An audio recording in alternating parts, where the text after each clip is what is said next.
Hi, I'm Bill Patton, author of Tennis Strategy 101, and I'm currently working on Tennis Strategy 201. And this video is going to address some of the things that are coming up in that book.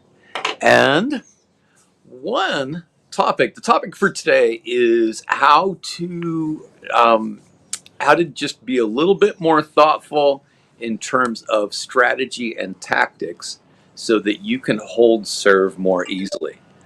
But then also how to customize that for, oh, look, I'm getting a notification that I'm live on Instagram. I mean, not LinkedIn. So anyway, how to hold serve more easily, but then also to customize the strategy and tactics to your game. This is something that isn't talked about much. And there are 5 categories of major strategies in the game. And the challenge is always out there. If you can come up with a 6th one, let me know. And if I accept that, I will give you total credit for that. But the 5 ways that there are to win a tennis match are: you can overpower your opponent, you can pressure their time and space, you can pressure their movement, you can disrupt their rhythm, or you can just retrieve one more ball and make them hit another ball. So, and obviously that's the hardest way to win. But the way you serve also, is affected by your overall game plan, right? Because obviously the power player is going to hit more flat serves than the retriever. And the rhythm disruptor is going to hit a wider variety of serves than anybody else. And the pressure, time, and space is going to serve a certain way, and the pressure movement is going to serve a certain way. So it all has to be customized, but we're going to kind of get into that more at the end. Anyway, so the number one thing to consider is that you're going to play people who return your serve better, and you're going to face some people who don't return your serve very well. And so, against the tough opponents, you can give yourself an edge in order to be able to make it through, make it survive, and hold serve more often, and put a lot more pressure on them to hold their serve. But then the other way that goes is that if you're playing someone who's kind of inferior in that way, then you can hold serve even more easily and dominate more games, and turn them around quickly. Because when you're starting to win games at 40-15 and at love, and now all of a sudden they have to serve again, having played a long game on their serve game before, then you can really wear them down. It's a really interesting thing how that works with the momentum of the match. But anyway, the one thing that's really important to realize is that the most important thing that you need to do in order to hold serve is to not have your serve broken. Um, So, it's really important to realize that the most important way that you're going to do that is to play really smart. All right, now let's take, basically a couple of things that you want to do are: one, you want to mix up your serves to some degree. And some players are going to mix up their serves, differently based on their style of play. All right. But if you're continually serving to the same place over and over again, then the returner is going to be able to start getting a bead on that serve. So that's an important thing to do. Don't be predictable. So you want to be able to change the location of your serve, change the speed, change the spins, and then also you can also alter your serve position slightly, and that's another way that you can mix things up. So that's a really important part of it. Now let's go player by player. So the power player, one thing I recommend with a power player who's going to be hitting a lot of very aggressive first serves is that they start the match with a ball at the body. And in fact, I like my players to to get 2 balls in at the body before they start serving anywhere else. And the reason is because you put that player, under attack with the ball coming at them, and then they hesitate slightly to go out to the outside. So you're going to get more forced errors on your serves, and you're going to get a few more aces that way by sort of freezing them in the middle. And then another thing you want to do is also do that, hit at least one more body serve every game that you serve, just to reinforce that. And, maybe 2 times before going out wide or going down the tee. So you'll find that you get another couple of inches of space because the other player's reactions are going to be slowed down a little bit. Now, for the pressure, time, and space player, there are different things that you can do because the time and space thing is sometimes you want to take away time and space, and sometimes you want to give more than they want. So an example of that would be, again, going at the body, because then you get them constricted, right? But then if you serve in the deuce court down to the tee, and then your next shot is designed to go deep cross court behind them, then you get them to turn around in a tight space, going from a backhand to a forehand, and that's a good time and space play. The other one is the nice slice serve out wide or in the corner, and that's where I want to back up for a second, because when you're starting to go to the the 4-0 and you're wanting to become 4-5 and 5-0, there aren't just 3 serve locations, A, B, and C. I like A, B, C, and D, right? And so, if we say A is the tee, and B is the body, and C is the corner, then D is the wide serve. Because it's going to be a little shorter in the court, you can get a little more angle, you can pull players further off the court. So the pressure, time, and space player wants to focus on the shots that give more space and take away more space. And in the ad court, one thing I really like is to hit a slice serve that's going to go into a 2-handed backhand, because then you can get them jammed, and that can make that pretty difficult for them. Don't let them extend their arms out to the shot. All right, now, the pressure movement player might actually be the least predictable, or the most predictable player, because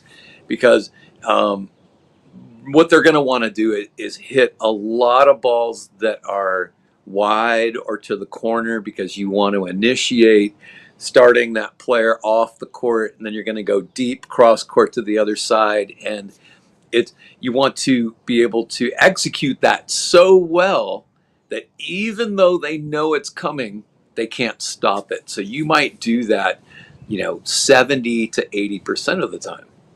But then, every once in a while you want to hit, the body serve, and you want to go down the tee, because you want to keep them honest. You don't want them to start creeping all the way over there. So as soon as you start to see that they're going to the outside, that's when you want to go body or tee and keep them honest that way. And then the disrupt rhythm player, you want to hit your serves all sorts of different kinds of ways. Now, I figure that there are 24 different varieties of serve, but then an infinitesimal number of variances from there, because no 2 serves are exactly the same. But if you take the 4 different serve locations and you multiply that by the deuce and the ad, right? So you've got 2 service boxes, that's 8, and you have 3 different kinds of serve, right? You've got flat, you've got slice, and you've got topspin. Then that's 24 different varieties of serve. What I generally don't recommend are kick serves in the deuce court to the forehand, nor slice serves to the body in the deuce court, because a lot of times people really groove those shots, and they like that ball up there, and they're going to come crank it. So be careful with that. Um, Also, be careful not to go for too much. I mean, it's enough that you can move your serves around to different parts and change the spins and keep the opponent off balance. So, don't get too fancy and go for too extreme of shots. And then finally, that brings us to the retrieving player. And you still want to mix your shots up. I mean, the more predictable you're probably going to be the most predictable player, although maybe you shouldn't be. But those people who have this mindset that they're just going to kick their serve in and start to grind from the beginning, then there's sort of a thoughtlessness that goes with that. And I see that way too much. I just see people just sort of, trying to get their ball in the box, and then they're going to go around and hit heavy topspin on every shot and run around and just try to wear their opponent down. I don't think that's too bright. So even if you are more of a grinder type, you still want to move your serve around, have some intentionality with where you're going, because then you're going to find yourself less under attack from another player. All right, now, paramount, one thing that's true of all of those styles is that, especially when you're facing somebody who's a really strong returner, you need to find that place where you're getting a great mix between a high first serve percentage and being effective on your first serve. Because if you just hit a first serve like it's a second serve, you could be facing some serious problems. So you need to find, where's that place where I can get about 65% of my first serves in play and still make a dent, right? But then if you start going for too much and you're serving under 50%, now all of a sudden, what you're doing is you're giving that opponent a look at more than 50% second serves, and that makes you tired. It's going to tire you out if you're always struggling that way. So there's this, you kind of have to figure that out in the match. Do I need to be more aggressive and let my first serve percentage suffer a little bit to maybe 55%, or can I go to 70% and still be effective? Or is that too much like a second serve? So I'm gonna just take a few more risks, because if you give up that advantage, then you've got a problem. So now, if we look at the Wimbledon final, there was a stat that came out of that from Ronan Graziani, I think is his name. I'm probably saying that wrong, but great job making that comment on the post that I put on Facebook there. Thank you for that. And, he said that one of the dividing lines in that match was that Djokovic was winning 35% of first serve points, which on grass, that's astounding, right? And generally, the top returners in the game can win about 35% of first serve return points, which means the opponent's only winning 65%. So even against the toughest returners, you can still come out with a 2-to-1 edge as long as you play it right. Kyrgios, on the other hand, only won 17% of those points. So, so then what does that tell you? It's that unless he kind of got lucky in one game and strung some returns together, then it was going to be pretty smooth sailing for Djokovic in that match. All right, now, a final note before I wrap this up is that one thing you have to be careful of too is that you don't have a tell. Because there's a story, one of my favorite tennis stories is that Andre Agassi had discovered something about Boris Becker's serve. And so Boris felt like Agassi could read his mind because he knew where he was serving like all the time. But anyway, for many years, Agassi did not share that with with Boris. And so finally he did. He told him 20 years later or something like that, that, oh, by the way, you tipped me off with your serve because there was a little something that you did. So here's a strategy that I like to do that helps to mitigate people being able to figure out where you're serving. And it's this. In the early going of a match, I like to look at the spot that I'm going to serve to and then serve there and do that a little bit. And then make it pretty obvious. I'm looking there and I'm serving there. I'm looking there and I'm serving there. And then when you start to, at the first moment that you start to see them reacting to where you looked, then that's a good time. On the next point, then you want to look at a certain place but serve over there.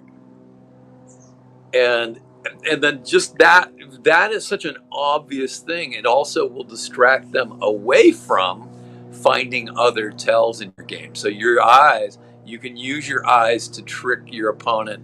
And you could still even look at the spot that you want to hit to 80% of the time, and then they're not going to trust that because every once in a while you can look to another place and serve away from it.